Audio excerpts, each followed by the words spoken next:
শেখ হাসিনা সরকারের পতনের পর থেকেই আওয়ামী লীগের ৭২ কেন্দ্রীয় নেতা, সাবেক মন্ত্রী, এমপি এবং মেয়রের হদিশ পাওয়া যাচ্ছে না। তারা রীতিমতো নিখোঁজ। তবে এদের মধ্যে দলের কয়েকজন নীতি নির্ধারক নেতা নিজেদের নির্বাচনী এলাকার কর্মীদের সঙ্গে গোপনে যোগাযোগ রাখছেন, টেলিফোনে খোঁজ খবর নিচ্ছেন কর্মীদের। কেউ কেউ ফেসবুক সহ সামাজিক যোগাযোগ মাধ্যমে সরব হয়েছেন। কিন্তু নিখোঁজ এসব মন্ত্রী এমপির সম্পর্কে স্পষ্ট কোনো ধারণা পাওয়া যাচ্ছে না।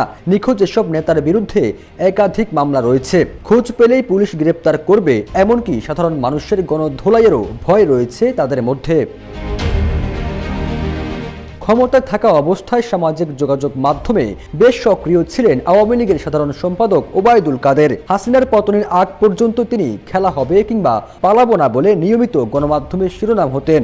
জুলাই আগস্ট গণ অভ্যুত্থানের পর কোথাও তার সন্ধান পাওয়া যাচ্ছে না।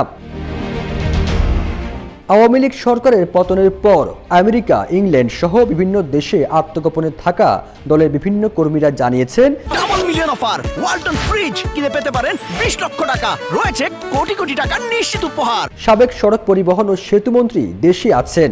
ভারতে আত্মগোপনে থাকা কর্মীদের দাবি, ওবায়দুল কাদের গত নভেম্বরে ভারতে গেছেন। বিব্রতকর অবস্থায় পড়তে পারেন এমন আশঙ্কায় তিনি ভারতে আত্মগোপনে আছেন। সাবেক পররাষ্ট্রমন্ত্রী ডক্টর হাসান মাহমুদও ক্ষমতা থাকা অবস্থায় নিয়মিত গণমাধ্যমের শিরোনাম হতেন। হাসিনার পতনের পর দলের এই যুগ্ম সাধারণ সম্পাদকও আত্মগোপনে চলে যান। তিনি দীর্ঘদিন চুপচাপ থাকার পর একটি গণমাধ্যমে নিজের অবস্থান জানান দিলেও কোথায় আছেন তা স্পষ্ট করেননি। অনেকেই বলেছেন তিনি আছেন বেলজিয়ামে। আওয়ামী লীগ শাসনামলের শেষের দিকে ওবায়দুল কাদের ও হাসান মাহমুদের মতো গণমাধ্যমের সরব ছিলেন সাবেক তথ্য সম্প্রচার প্রতিমন্ত্রী অধ্যাপক মোহাম্মদ আলী আরাফাত। অভ্যুত্থানের পর আলোচিত দুই নেতার মতো তিনিও লাপাত্তা। এই তিন নেতার কারোর সঙ্গেই কর্মীদের যোগাযোগ নেই। তবে কয়েকদিন ধরে ফেসবুকে সরব হয়েছেন মোহাম্মদ আলী আরাফাত। তবে তিনি কোথায় আছেন সেটি কেউ জানেন না।